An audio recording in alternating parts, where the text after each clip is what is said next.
Hello, everybody. It's Pastor Caleb here. We have a special presentation today. It's with my sister, Tabitha, and she is going to give us a perspective from a psychological background and education on what sort of things people are going through right now. And her and my conversation explores a whole wide range of topics, and we take it from a spiritual and psychological point of view. So I think it can be really beneficial for you. We talk about what does it look like for marriages at this time? What does it look like for parent-child relationships? We talk about misconceptions of what people think about when they think of being in isolation. We talk about destructive behaviors, constructive behaviors, all sorts of great stuff. So I hope you enjoy this conversation with my sister and I. And if you have any questions from what happens in the video, make sure you put those in the comments of this video. And I'll bring those up to her, and hopefully we'll have her back for a question and answer session. So enjoy. All right. Well, thank you everyone for tuning into this video. This is a special presentation for Cross of Life, and it's special for me also because this is my sister who's on the screen with me. Her name is Tabitha Schroeder. She's married. That's why she doesn't have the last name that I have. And I wanted to bring Tabitha on our channel because I think Tabitha has some really good insight into some of the things that are happening with quarantine and with self-isolation. And I just don't know a whole lot about like the interactions and physical ins and outs and psychological things that are going on with people. And I think Tabitha would have some really good perspective on that for us. So to be honest with you, this is like for me, and I think some people will benefit from it as well.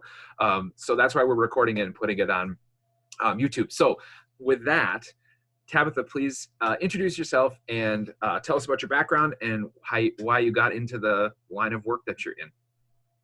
All right. So my name is Tabitha.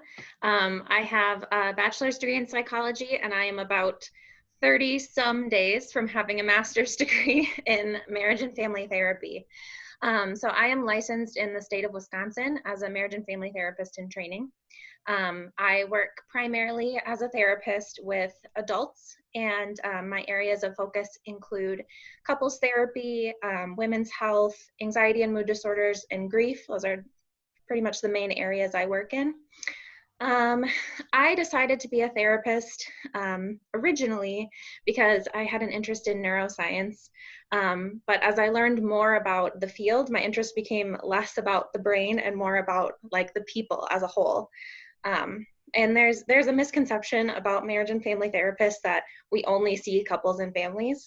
And while we do have a lot of specialized training in working with relationships, what it really comes down to is we see people in context. So we look at a person not just as a result of the chemical reactions in their brain, but as a result of their experiences, their environment, and the people they surround themselves with. So that's where their relational piece comes in. What really solidified my decision to pursue therapy, I think, was noticing how much there is so much inherent strength in every person, and that often goes unrecognized. And a lot of my work as a therapist is learning along with the people I am working with how to grow and utilize that strength that's already present. Great, thanks for that. I think one of the really interesting things that you brought out, and in talking to you just through our lives, one of the things that I've really appreciated from your perspective is like people tend to pigeonhole people's psychological issues into one or another category, right? So like it's purely chemical in their brain, or it's purely environmental, or it's purely nurture because of their upbringing or whatever. And I think like biblically, this is a big thing too, that there's a holistic perspective of the human being, right? That the person is not just their mind or just their environment. They are, the way we would talk about it is body and soul, or one spiritual and physical person at the same time. And it seems that your perspective on that is kind of pushing down that path from a psychological perspective, that like we've taken these things and we've separated them when they really actually need to be together. So I appreciate that. So I'm going to ask you just a bunch of kind of open-ended questions and let you go on this as a guy who deals with people a lot, but also a guy with no background in psychology. I have a really easy time telling people what Jesus says, but I have a harder time always understanding what's going on in a person's life from an emotional, psychological perspective. And because we are holistic people, we can't just have a perspective of like, the spiritual is going to fix everything all the time, right? Like the spiritual is obviously most important, and it's primary for us as Christians, but it is not the only aspect of who God made us to be. So hopefully we can kind of play off each other a little bit with those questions. So one of the first question I want to ask you is, as someone who thinks about mental health issues regularly, what do you see as the top 1 or 2 dangers that people at home in isolation or in quarantine are facing right now? Yeah, I think one of the hardest parts of quarantining is coping with expectations. So we all have expectations or hopes for what we're going to be able to use all this time that we now have at home for.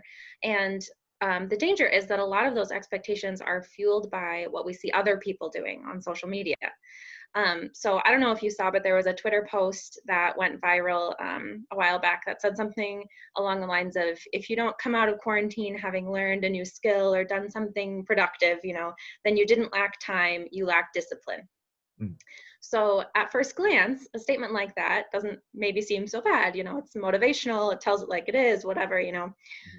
But the writer of that post was missing a pretty crucial piece of information.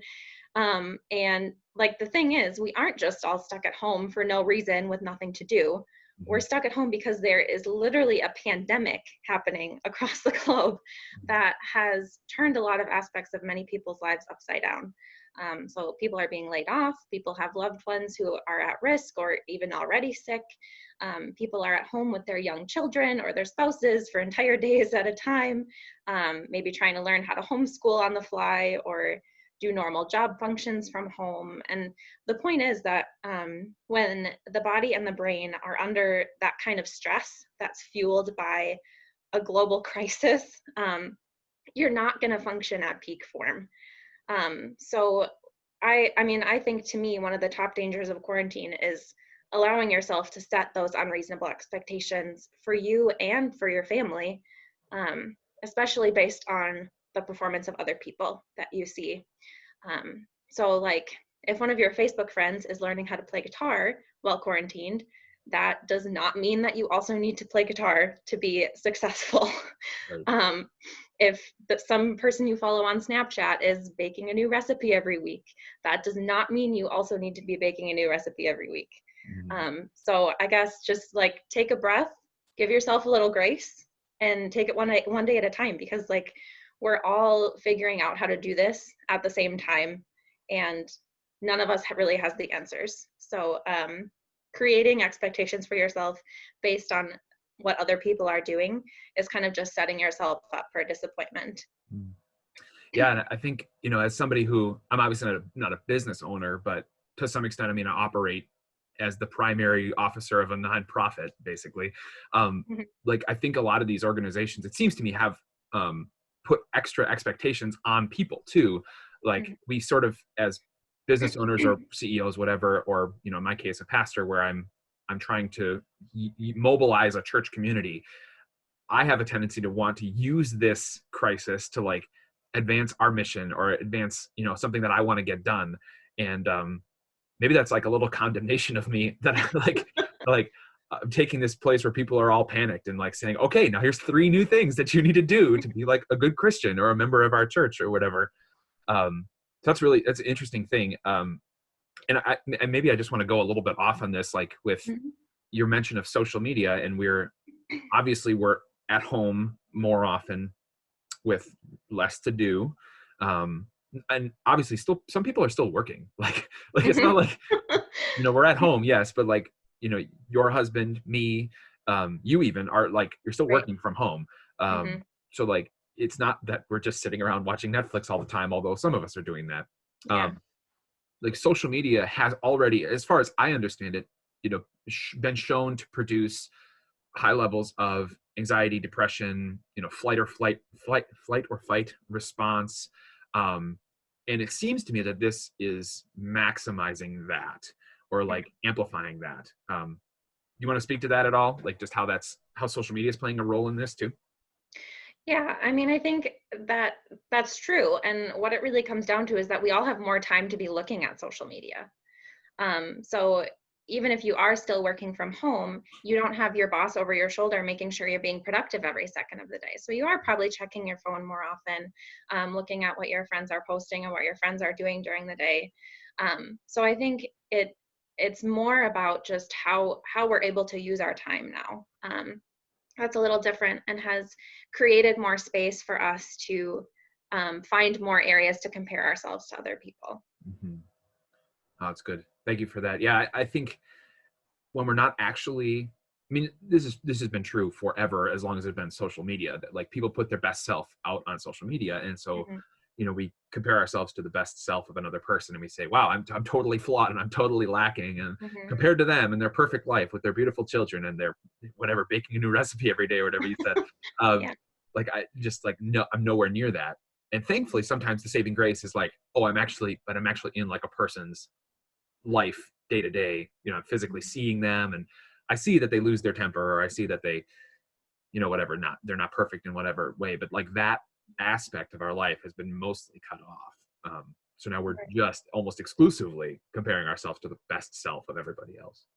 Right. Um, And that's, I mean, it's especially noticeable now because you do see the productivity of other people, and that's what other people choose to post. But what you don't see is the entire day that they spent laying on the couch doing nothing because they're not wait, are posting you that saying on that social I do that? media. Yeah. So I mean, take everything you see on social media with a grain of salt, I Yeah, guess. I think this is interesting from a pastoral perspective too. Like as producers of content, which is like what I'm doing right now, even, Hmm.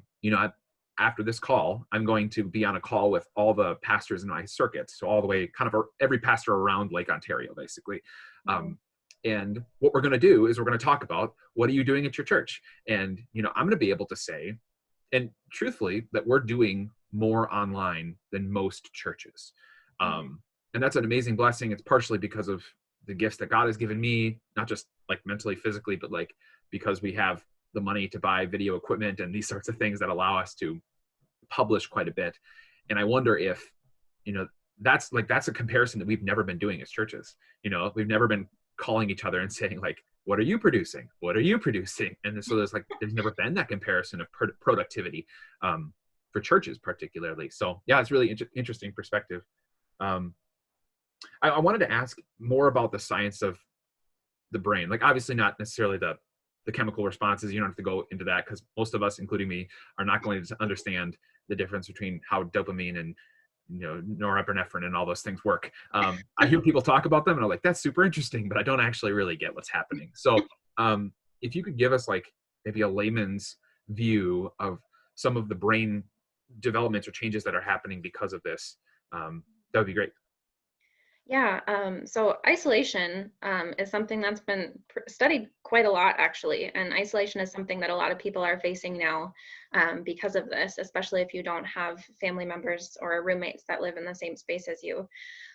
So as far as that goes, we do kind of have a lot of information on that. So a lot of studies say that people who are isolated are at a higher risk for depression or other mental illnesses.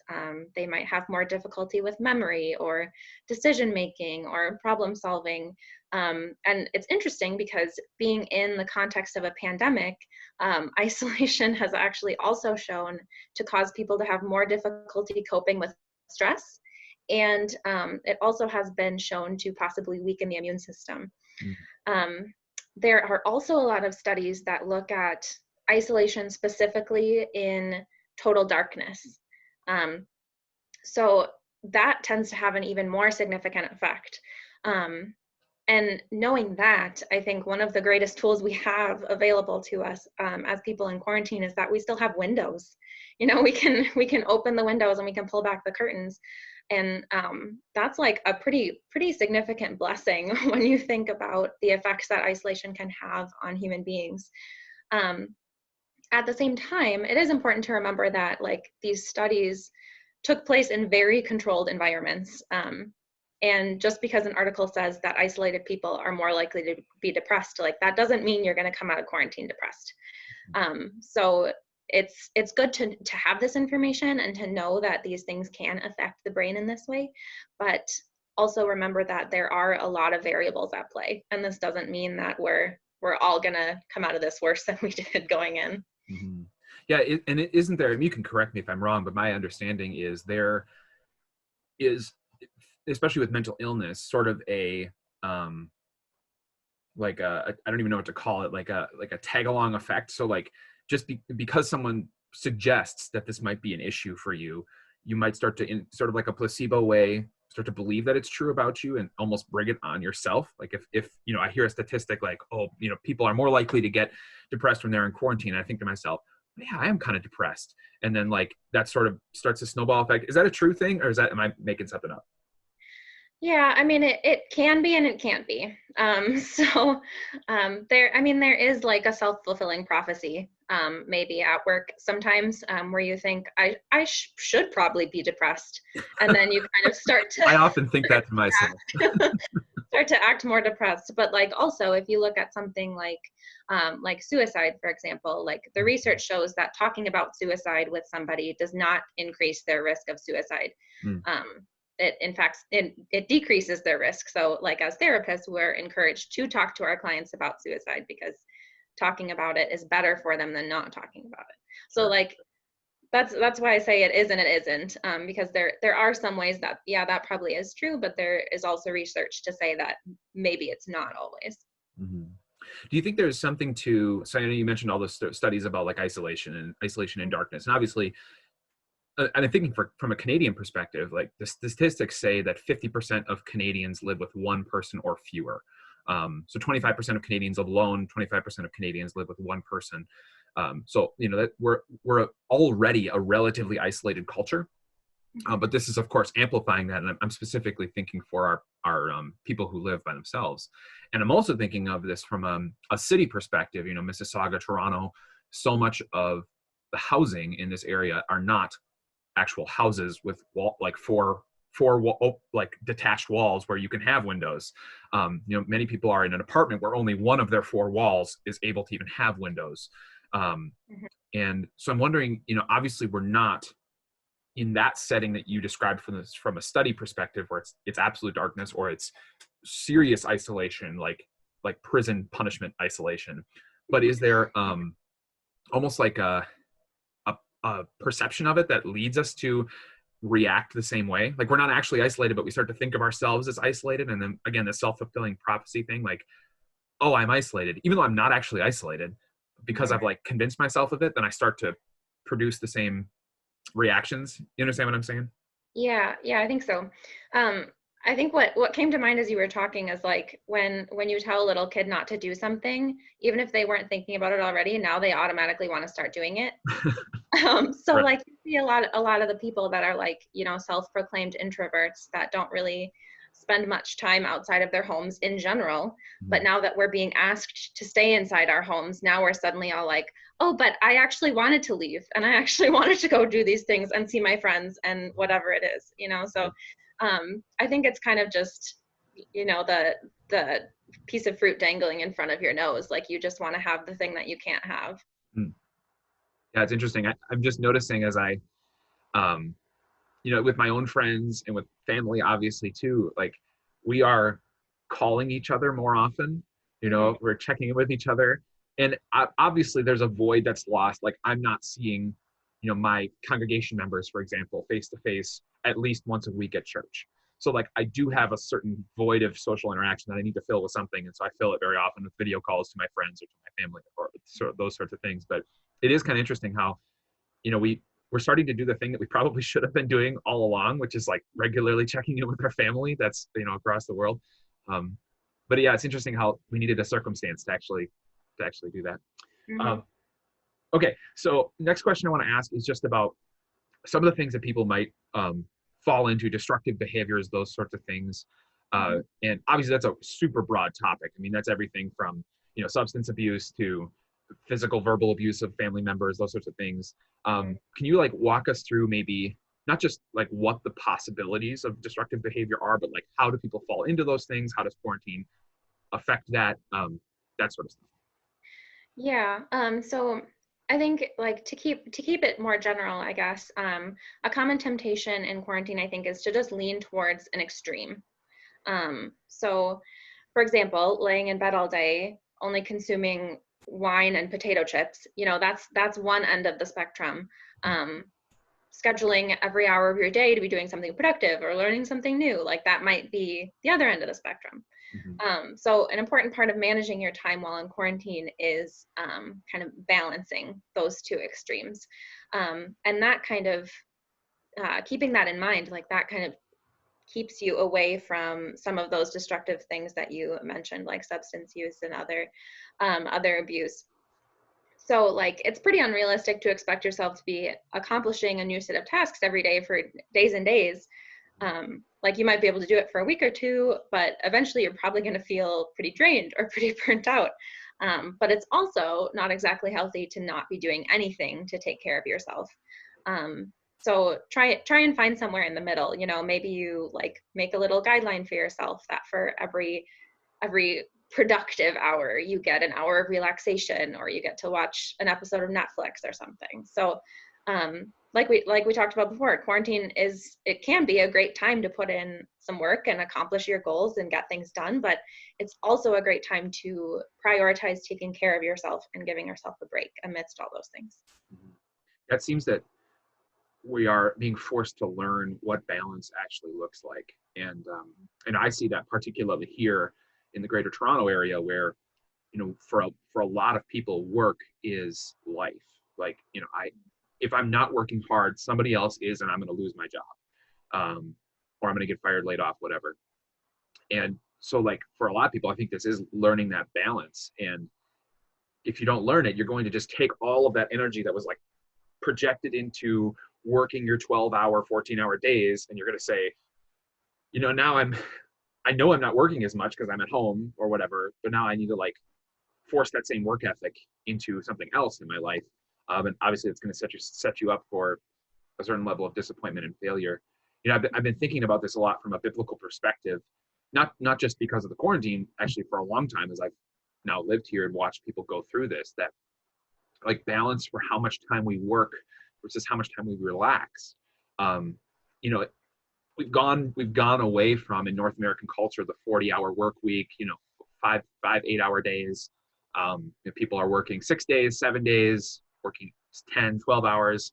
And it seems to be burning a lot of people out in a regular situation. So I've been trying to think of, and you can just give me your comments on this. This is my spiritual perspective on this, but God built into creation 6 days of work and a 7th day of rest. And he also built into creation sunrise and sunset, which, until the invention of the electric light bulb, we basically had to follow, right? Like we could light fires, we could put lamps, but like for the most part, you're not going to be able to do as much work when it's night as you are when it's daytime. And since most of our work was outside, we were also forced kind of into that. And so like I was just trying to maybe put a perspective on that like, okay, let's just say, forget the fluctuation of seasons for a little bit. You have 12 hours of daylight, 12 hours of nighttime. And during those 12 hours of daylight, you should be quote unquote working, but you don't only have your one like employment position, right? Like you're not just employed at your job, you also have other vocations that God has given you. So, in my case, I'm a pastor, but I'm also a husband, and I'm also a father, and I'm also a friend, and I'm also a caretaker of my house that I live in. And there are other things that I'm going to work on. And so then if I can say, okay, well, I'll work like maybe 8 hours, shocker, on my job, my employment, but then I take my 4 hours where I'm working for my family or working for my wife or working for my house. And working doesn't mean just like hanging out. It means like I'm going to watch my daughter Irene so that my wife can go to the grocery store. That's like work, sort of. Or I'm going to, clean the dishwasher or whatever the thing is. But then I still have in every single day my 12 hours of night, which is, yes, like should be probably 8 hours of sleep, which I'm sure you would attest to this, that like sleep is one of the best things we probably can do for ourselves during a time like this. But you have your 8 hours of sleep, but then you have 4 hours of like not work time, but still awake time, right? And that can be very relaxing. Now, it doesn't have to be as stringent as like, rise at sunrise, work the 12 hours of sun, and then start relaxing at 6 p.m. or whatever, but that Mhm. you could like break your day into it and schedule it in such a way so that I work for 2 hours, then I take a 1 hour break, or whatever the thing is. Mhm. So what do you think about that? That was something that's just like banging around my mind a little bit. Yeah, I mean, that goes back to what I was saying about balance, So, for a lot of people, they thrive under scheduled conditions like that, having a lot of structure in their day, knowing this is the time I do this thing, this is the time I do that thing. So, it's important to recognize that in yourself. If you do work better when there is some sort of structure in your day, then you're probably going to have to be a little bit more intentional about creating a structure in your day, Mm-hmm. because it's not just naturally going to be there for you, like it was maybe when you went to work and you came home from work Mm-hmm. and you ate dinner and then you were done with dinner. So there's just got to be a lot more thought behind it, I think, and a little bit of self-reflection, maybe, knowing what is going to be the best environment for yourself to be able to be productive and also present for the other people in your life. Sure. Is there, this is maybe my type A firstborn personality, although the birth order thing doesn't actually matter. That's what I learned from you once upon a time. But like, I'm a very structured, organized person. Like I have calendars, everything is on a to-do list, check boxes, et cetera, et cetera. So like Mhm. that's natural for me. Is there, maybe my question is like, is a structured life, a scheduled life, even if it schedules in things like relax or free time or slush time, whatever you want to call it, is Mhm. that necessary for like solid mental health, or is it really possible to be like pretty mentally solid and healthy if you're just sort of haphazardly doing whatever you feel is the next thing to do? Mhm. Yeah, I mean, I think it's possible to be mentally healthy both ways. Like there's a reason that somebody came up with the terminology type A and type B personalities, Sure. because there are people that work really well with structure, but there are also people that don't need structure to be productive. Um, so like some people do just kind of have like an idea in their head of these are the things I need to get done today. And whenever they happen, great, but I'm going to make sure they happen eventually. Whereas like some people do need like a time, like I'm going to do this at 2 o'clock and then this at 4 o'clock. So yeah, I mean, I think it is possible to answer your question. Yeah. Okay. You can have it either way. Yeah, because I think that would be a temptation for me as somebody who is structured to, if I'm helping somebody, want to push them towards like more structure. This is why I have like this idea of 12 hours, 7 days, 6 days, et cetera. Like that's the way that my brain works. Um, but then to not have to project that onto another person and say, you Right. have to operate this way. Hmm. Yeah. Um, so I want to ask now, I know that there obviously before this were a high amount of people who struggle with anxiety and depression, um, even suicidal thoughts, those sorts of things already. And I'm sure, maybe you can correct me, but I'm sure that this pandemic isolation thing is amplifying some of those struggles. Hmm. Um, what are some pieces of advice maybe you'd give to a person who already struggles with that sort of stuff, that would maybe be like healthy behaviors or those sorts of things to do to help themselves while this unique situation is happening? Hmm. Yeah, I mean, it's definitely true that for a lot of people, being in quarantine has exacerbated um, already present mental health struggles or mental illness symptoms. Um, as far as how those are amplified, it does kind of depend on what each person is dealing with. So, like anxiety, depression, OCD, substance use, all those things are going to present differently under the circumstances that we're all in right now. Mm-hmm. So, if you take anxiety, for example, basically what happens is you have more things to be anxious about, and you have more time to be anxious about those things. Mm-hmm. So the pandemic just kind of fuels the catastrophizing, black and white thinking, over analyzing, those things that are often present in people with anxiety disorders. If you're thinking about depression, the biggest impact there is like the social anxiety and the lack of activity, because like you basically no longer have access to the things that typically lessen depression symptoms, like being around other people and getting out of the house and doing things. Mm-hmm. So I guess the best advice I have, for people that are currently experiencing mental health struggles is to keep seeing your therapist. because it is such an individualized experience. Even like if you take one disorder, somebody with anxiety is going to look different than somebody else with anxiety. So your therapist is the best person to help you kind of figure out what the best strategy is for you individually. If you don't have a therapist, now's a great time to find one. I do not know of any therapists that are not offering telehealth right now. A lot of, in the US at least, a lot of the state statutes have been changed to allow people to offer telehealth in their practices.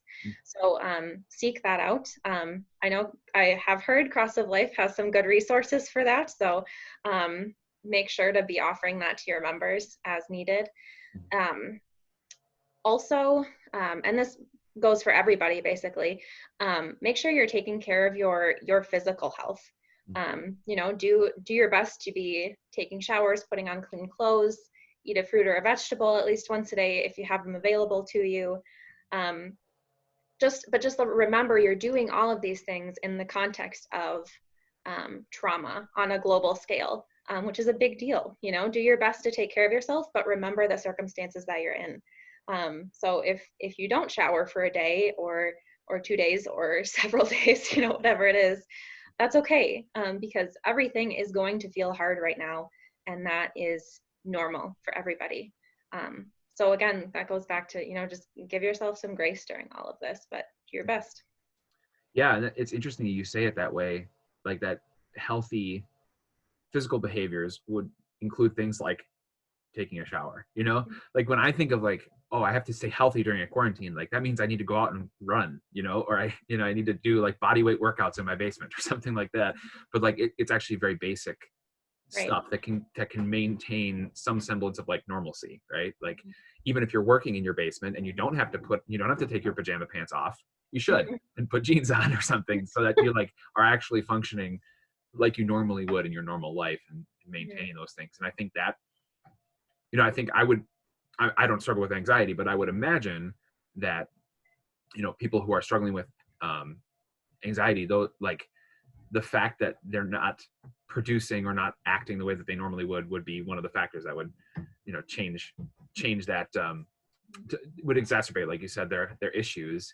And then I could also imagine that if they started thinking about like, what's a healthy way to fix this, they would maybe get anxious about that too, because they would think so big, right? Like, oh, well, I do need to go, you know, I need to whatever, do my P90X again or something. I don't know. And then set their standards too high when really a very low standard is actually going to be really helpful for them.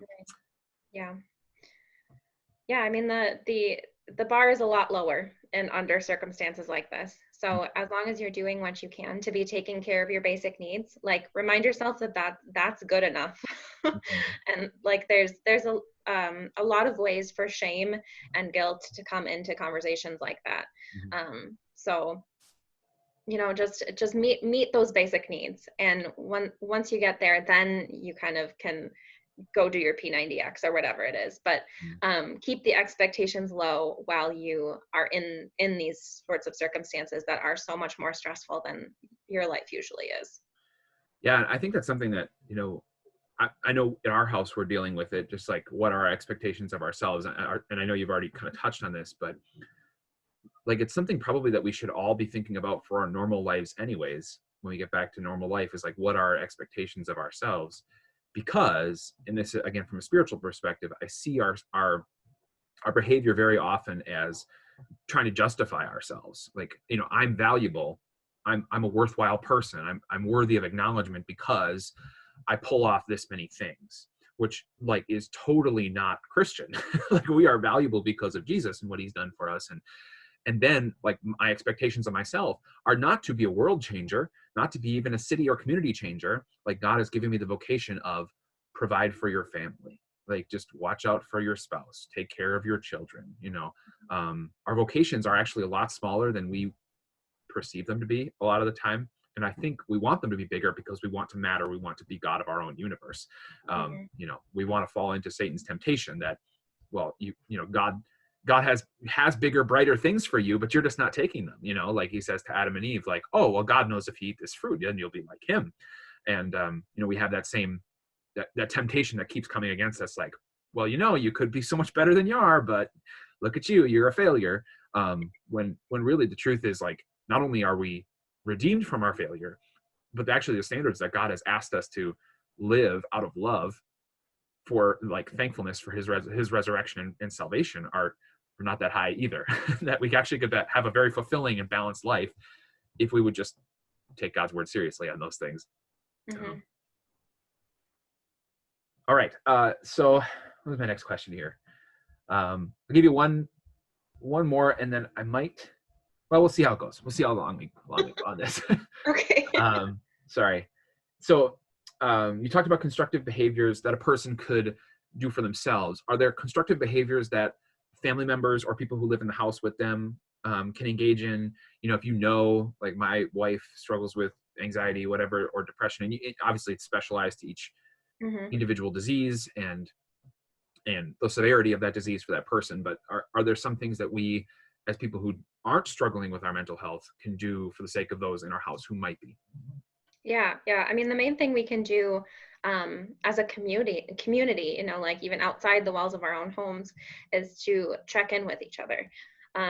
Because in general, it can be hard for a lot of people to verbalize feelings or emotions, especially when they feel those emotions make them look weak.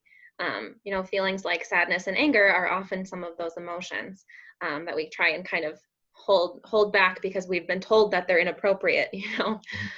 So just take a minute to actually stop and ask the people in your home how they're doing, or if there's anything they can use your help with. If they need you to take Irene for a few minutes. Having a strong support system is actually proven by research to be a strong predictor of positive outcomes in therapy. So don't be afraid to show up for people as their support system, because a lot of times that's one of the most helpful things that people can have in their lives. And I would imagine you would also advise with that, like, to not necessarily have high expectations for yourself in that either, right? Like, this doesn't mean you need to, be calling them every day, if you're talking about somebody who doesn't live in your house, or it doesn't mean you have to make them, have to make dinner every night of the week or anything like this. Like, it can just be little things, little steps that can work towards that stuff. Right. I mean, you're not trying to smother people, you're Right. just trying to make them aware that you are somebody in their life who is there for them. Mm-hmm. So like, if you can think like personally, like, I don't need you to call me as my brother every day for me to know that you love me and you care about me.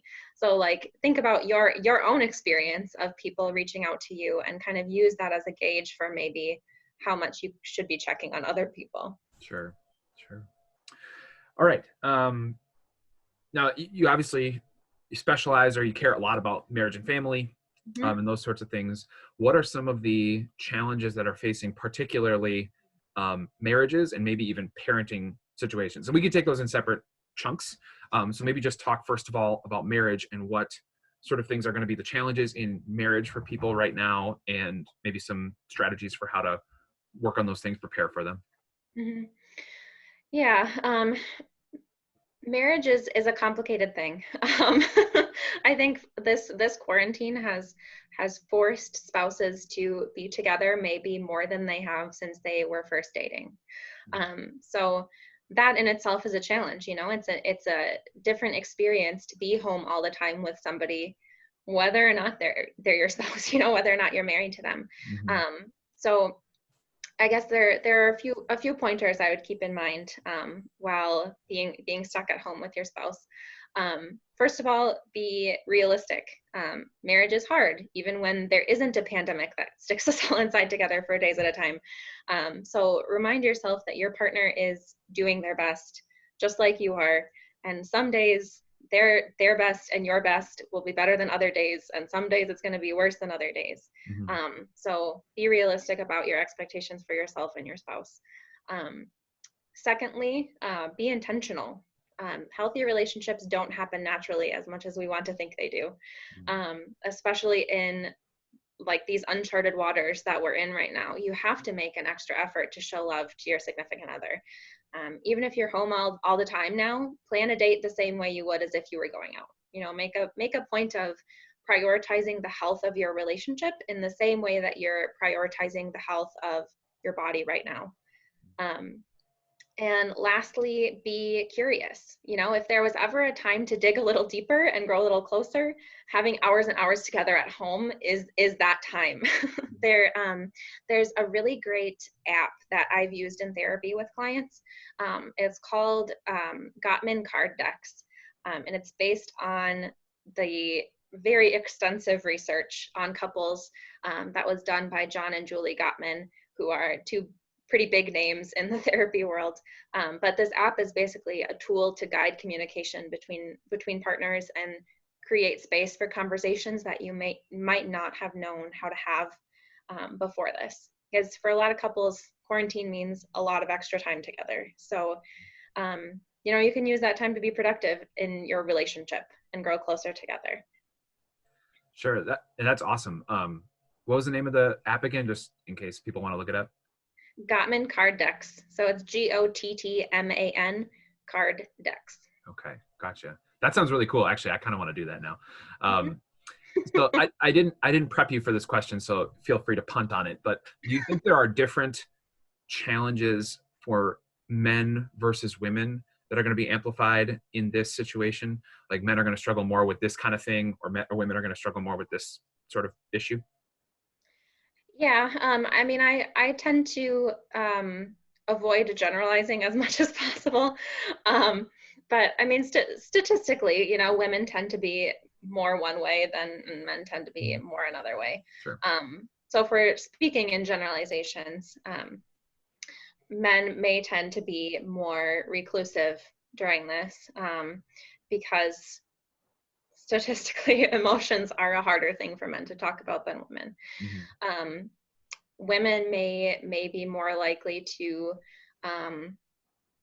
feel like they need to do more to compensate for this confusing time that we're in. They might feel like I need to make every dinner with whole foods and healthy foods because I have so much more time to make dinner now. Mm-hmm. So I mean, that goes back to the expectations thing.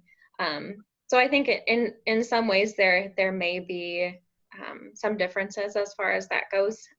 But again, everyone's experiences are so individualized. Mm-hmm. So it really depends on the exact situation that you're in, I think. Sure. Yeah. And that would be another place where, you know, therapy with a person who can help you, who knows what they're doing, is a valuable thing. And I forgot to mention this when you mentioned about Cross of Life's resources with counseling. The MAP program, the Member Assistance Program, is something that we participate in, which is short-term telehealth counseling from Christian Family Solutions, which is a large organization that serves across the continent. But we offer those sessions at a reduced cost because Christian Family Solutions gives us that reduced cost as part of the international church body that we're part of. And so those sorts of things come through me. You know, if a person is in need of some short-term counseling or just like even wants just one session just to like, this seems to be a thing that might be something and I'm not totally sure, you know, that comes through me, and it's easy for me to refer somebody to CFS. And, you know, marriage would be another thing. Like, a couple now, I think even after 4 weeks of doing this quarantine thing, like now is the time, I think, when those things are starting to really come to the surface. You're starting to see patterns over a couple of weeks of like, wow, they're always like this, or our communication is always like this, and whatever. And so that might be the time to say, okay, maybe we just need another voice to like center us and figure this out with us so that we can healthily deal with this quarantine moving forward. Yeah, I think, you know, this, and you can tell me I'm wrong on this, but my sense is because you're home a lot more, you are incapable of hiding what you're doing from each other. So as, you know, in our house, I have a job. My wife is a stay-at-home mom. And so most often I go to work and I do my job at work and she doesn't watch me. She doesn't know what I'm doing. She can't hear my voice in the house as I'm on phone calls or whatever I'm doing. And in the same way, like I'm not home. And so I don't watch her parent our daughter. I don't watch her make dinner. I don't watch her do whatever else she does at home. See, I don't even know what she does at home. But now that you're together all the time, even if the other person isn't doing it, I think there's a built-in sense of like awareness of other people watching you, which can, I would imagine, bring a level of anxiety to your normal functions of everyday life, right? Like, oh, now he's watching, so now I need to perform better, or now she's watching, or I need to make sure I'm, working hard, or whatever. Is that true? Can you speak to that? Yeah, yeah, and I've seen that in some of the people that I'm working with right now, that they feel a little bit more self-conscious of the things they might normally spend their free time, especially doing. Like maybe you do spend your free time just laying on the couch watching Netflix, but like that feels kind of weird when somebody's watching you do it, you know? It's true. Hmm. And you don't realize how much TV you watch until you have somebody watching it with you. Right. That's interesting. Okay, that's great on marriage. What about children and parenting? So I'm thinking just first of all, parent-child relationships, and Hmm. then I'm also thinking about maybe like productive ways to help a child cope, because like for a lot of these kids, they were pulled out of school, away from their friends, away from routine, and if routine is big for adults, I mean it's even bigger for children, right? So they are, I think, suffering in many ways as well. So what would you say to, first of all, for parents, how can they sort of look out for the natural things that might go wrong in a situation like this? Mm. Yeah, I mean, you're right. Kids are feeling the effects of this pandemic more than I think a lot of people realize. So I think first of all, don't be afraid to be honest with your kids about what's going on. Keep it age appropriate, of course. But kids' worlds have been turned upside down just as much, if not more, than adults have. And that kind of sudden change can be traumatic, especially if there's no explanation behind it. Uncertainty only feeds anxiety, and overprotection as parents, that can create an inability to cope with stressors later in life. Mm-hmm. So give your kids a space to ask questions, and try to help them understand in a way that's consistent with where they're at developmentally. Help them name their feelings, saying I'm scared or I'm worried, and empathize with those feelings. Remind them that their feelings are real and that their feelings are understandable, but also that you are there to support them and work through it with them. Mm-hmm. Also, in the same way that you're giving some grace to yourself, give some grace to your kids. Do not expect them to sit at the table and do their schoolwork for 8 hours a day, because they don't even do that when they're at school. Right. Let them take breaks, let them play. A lot of times play can be just as educational for kids as the worksheets they do in school, if not more educational. We talk a lot about calling our friends and doing more video chats than usual. Let your kids do that. FaceTime their parents and have just the kids talk to each other. Make sure you're doing those things that you're prioritizing for yourself, for your kids as well, because they are also missing out on a lot of those same things. Yeah. Are there any, maybe first I'll ask this question. You talked about like speaking about this at their developmental level. Obviously there's a huge spectrum of developmental level, like from 8 months to 18 years. Like there's so many little steps along the way, but could you put like generalities on it? Like, for your sort of preschool, early grade school kids, maybe this sort of kind of way of talking about it versus your later grade school kids. Can you do that? Or is that asking too much of a generalization? I will say it's a little outside of my scope of practice. I don't do a lot of work with kids, so I won't claim to be super knowledgeable on that. But when I said that, I was basically thinking, like, if you have a 4-year-old, you don't need to give them the death statistics. Like you can tell them that there's a really big sickness that's being spread. And that's why we have to stay home and we have to be really careful. So, it's, you can give them the information, but just like keep it, stay aware of the language you're using. Keep it simplified, but still honest. Sure. And I think about this from a biblical perspective. The scriptures are, they do talk in negatives, like don't do this, or this is bad. But more often than not, scriptures are very like positive, not in the sense of like happy, but positive in the sense of not negative. Like they will say, pursue this good thing, right? Rather than don't do this bad thing. And I wonder, is that a helpful way of thinking about framing your conversation, rather than say to your children, like, people are getting sick, and if you don't wash your hands, you might get sick too. Rather you say, we're going to make sure that we wash our hands every 2 hours or something like that. Or like, it's going to be a fun thing. We're going to make it a game and we're going to, try to pursue this good thing. Like, it's good to be clean. Let's all, we're going to have a bath every day this week. Or I don't know what it would look like. Mhm. Is that true? Is that helpful? Yeah, I mean, studies show that rewards are more effective than punishments in raising children. So if you think about that in the same sense of like positives versus negatives, it's usually more helpful to tell kids to do something rather than to not do something. And kind of like you were framing it, like as a game, kids love games. like I was saying, play is a really, really big thing.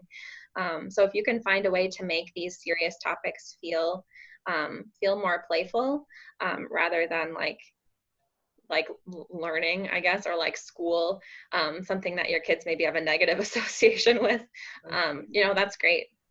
Cool. So 2 questions left, and I think they're both relatively short, although let me maybe go longer with them. For someone like me, pastor, what are some things that you think people need to hear from their pastor or need to have from their pastor at this time? Is there anything that I can be doing better or more to be helpful to people? Yeah, I think the best advice I have for you is to make sure that you're taking care of yourself, first of all.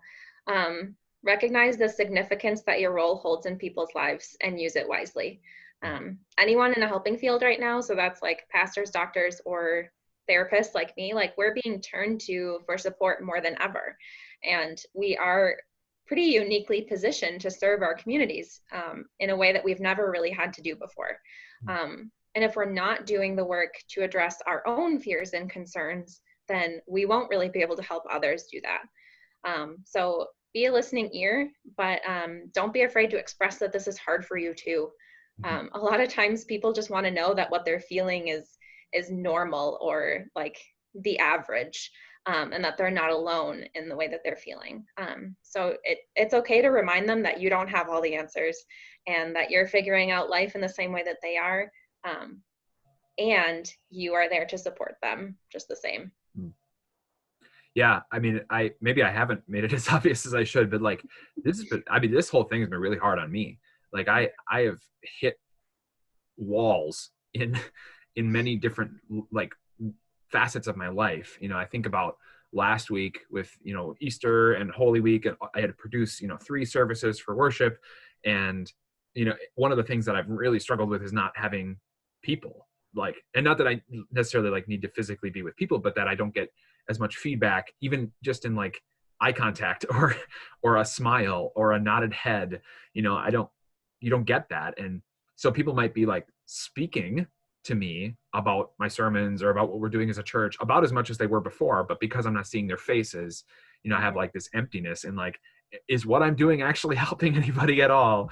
And yeah, like I would say I have, again, not diagnosing myself, but I've felt what I would perceive to be slight feelings of anxiety, depression, because of like just not being enough, like feeling like, oh, I should be this better pastor, I should be all these things for all these people. And that's really good advice for me and for other people who are in sort of this service positions, and obviously like technical service positions like yours or mine, but that's the same thing true for parents particularly, and spouses, right? Like you are, by God's call, in a position of service to those people in your life, and that you also can express, I have these weaknesses, these struggles, this fear, and those sorts of things. That's really good.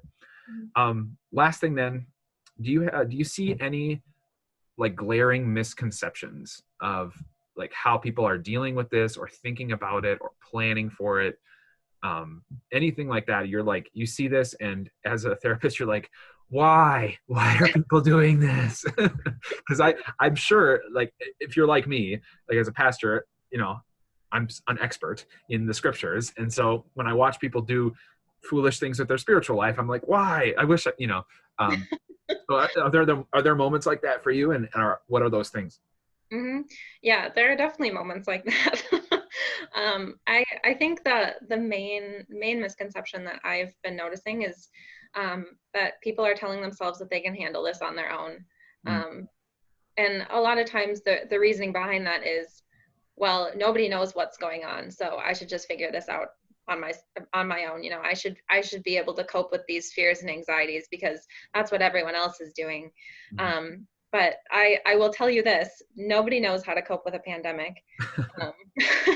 We are all struggling in one way or another, and none of us should have to face those struggles alone. As a therapist, I can tell you that it is hard for me. Like you said, as a pastor, it's hard for you. And I'm still here and ready and equipped to listen and to help. Nothing anyone can say will make me think that they are not coping well or not coping in the right ways, or that they're handling this poorly. You know, like there's no right or wrong way to be handling the pandemic. So I think just remember that we can support each other through this. And like we've talked about already, your therapist is a great place to find that support. So don't be afraid to say that it's hard and to reach out to people if you need it. Sure. Yeah, I know as a congregation, we've been thinking about how do we do this. And one of the things we're trying to do is, you know, kind of keep up our life group program, which was, you know, gatherings of people weekly or monthly in person, obviously, to just make friendships, support each other, talk about life, etc. And so we're trying to do that more in a video format. It's a little bit of a tough transition, I think, for some folks, but you know, I would encourage our members who watch this, please take advantage of that, right? Like we have this Zoom account that is for your use. Like we want to set you up in groups with people just so you have, you know, a weekly or bi-weekly check-in with, you know, other people who love you, believe the same things as you, who want the best for you. So I hope our people take advantage of that. This has been an awesome conversation. Thank you for all your thoughts. I mean, you've definitely given me things to think about, like corrections, maybe adjustments to make in my own life. So I'm sure that anybody who got to this point in the video also feels that way. So thank you for your time, and we will hopefully bring you back on when I have more questions about mental health. Your perspective has been very valuable. Yeah, thanks for having me. My pleasure. Absolutely. All right. Well, thank you, and God bless your work as you continue to serve the people that God has given you. Thank you. All right. See you later. Bye. Well, that was my conversation with my sister. I hope you enjoyed that. I hope you got something out of it. I know I certainly did. If you have any questions about what Tabitha talked about, I would encourage you to put those in the comments of this video right now. And we'll hopefully get her back on to do some question and answer if we get some good questions. Other than that, please click on the links that are on the screen and see some other things that Cross of Life has done. Hopefully they give you some benefit during this unique time. God bless, and we'll see you next time.